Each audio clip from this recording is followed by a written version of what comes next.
For after President Obama's stimulus package, 8,500 earmarks of pork in the omnibus bill, and wrestling for control of banks and automakers through the expansion of government complete with billion-dollar bailouts and excessive executive bonuses, we now clearly understand that it is up to this crop of Americans to change America. For if change we can believe in is going to be true, it's going to be up to us to make it more than just a slogan on a bumper sticker.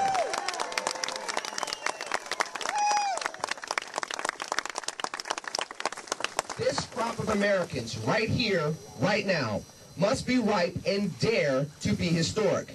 We must dare to be pioneers in the 21st century, even in the midst of crisis and uncertainty. And what better place to begin that pioneering spirit than here at the Wright Brothers Monument? Like us today, as we face social and economic challenges, the Wright brothers toiled to make a vision of labor become a work in progress before it became a triumph of the American spirit. They too toiled to provide America a view of heights never seen before the successes at Kitty Hawk. They too fought to enact a vision for America, Americans in flight, that their contemporaries could not see. A vision that their critics said was foolish, delusional, and misguided. That is, until North Carolina became first in flight.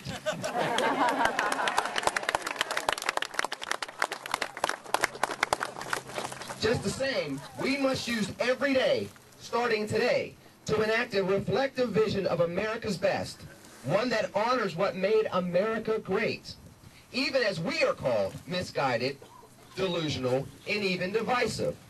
That is, until we soar America to new heights. Are you committed to leading America to new heights?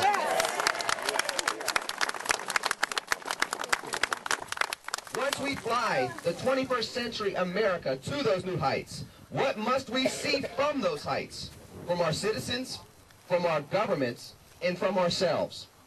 For starters, those heights must highlight schools that get bureaucrats out of the way while better preparing our students for the blue, green, and white-collar jobs of the 21st century.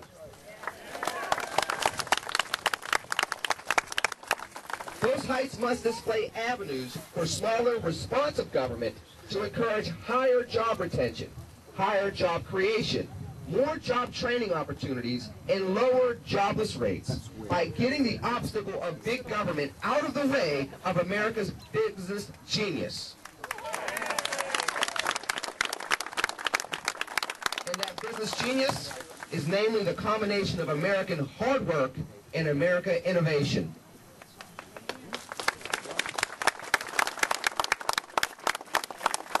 Those heights must show us a reduction in entitlement spending while we also decrease American poverty through our patriotic participation in volunteering in our schools and communities, supporting private organizational efforts to uplift our communities, and expressing the moral standards, ethic of hard work, and individualized support of community that the United States of America built itself to greatness upon.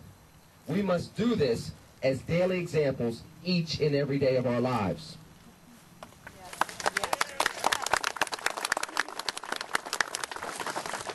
Those heights must prove that the power of the people will always triumph over the power of printed money.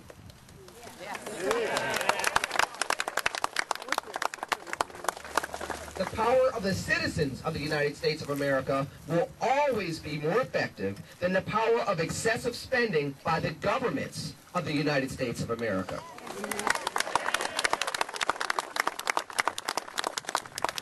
Fellow North Carolinians, here in Dare County, starting today, we must dare to be great and move to change history, not letting today's involvement dissolve into tomorrow's apathy. For our failure to move our energy from emotionalism to activism is an American crisis that no stimulus money, fake bailout, nor government program will ever fix.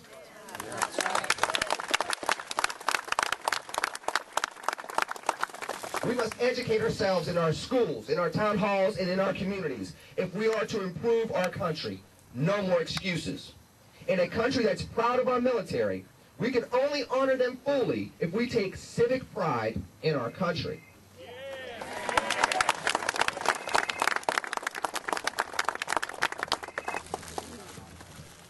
We must abhor un-American growth, waste, and efficiency in government, regardless of political affiliation and civic involvement. And just as many are quick to remind us that there was expanding government over the last 8 years, we must be quick to explain that we found fault with that as well. That it was wrong. Yes, it was wrong. And many of the politicians overseeing the expansion of government during those 8 years paid a heavy price this past election day. Yes. However, with plans to increase taxation, continue bank bailouts, expand federal government, and possibly create another round of stimulus legislation, it is time for us to say to President Obama words that my late mother told me time and time again during my youth to get me to straighten up and fly right.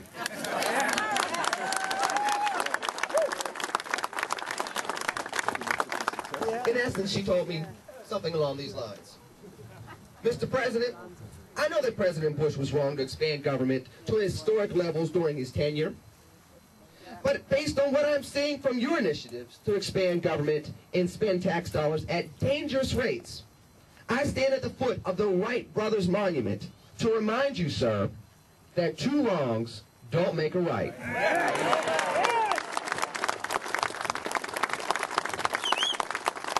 what do I mean by that? Two wrongs don't give President Obama the right to tax people that create jobs at the risk of hampering investments and job creation. Two wrongs don't give him the right to create a universal health care system that would decrease the quality of health care in America and increase the trillions in debt that we already owe.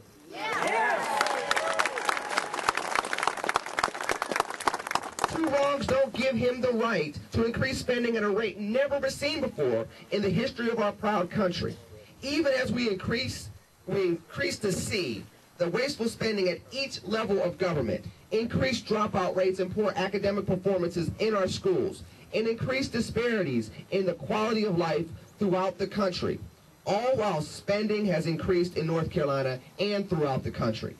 Yes, we need change. We do need change that we can believe in, but it will never come from a politician or a government program.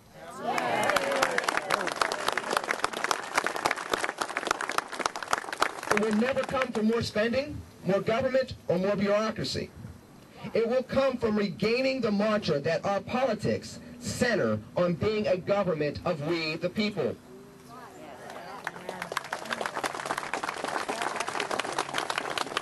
America will regain its strength and power when American leaders disencumber its greatest resource, the American people. Yes. The willpower of disciplined government will return with the government's re-embodiment of the will of the people.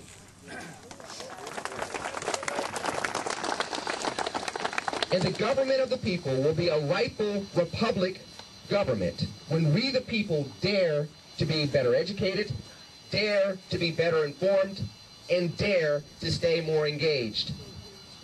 Yes.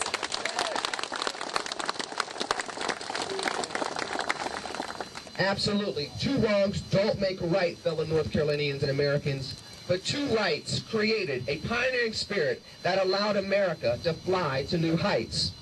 It is now time for us to embrace that pioneering spirit to take America to new heights in this century.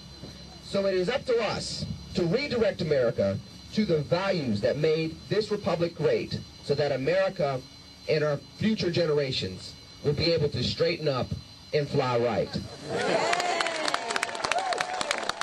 you for this opportunity. God bless North Carolina. God bless the United States of America.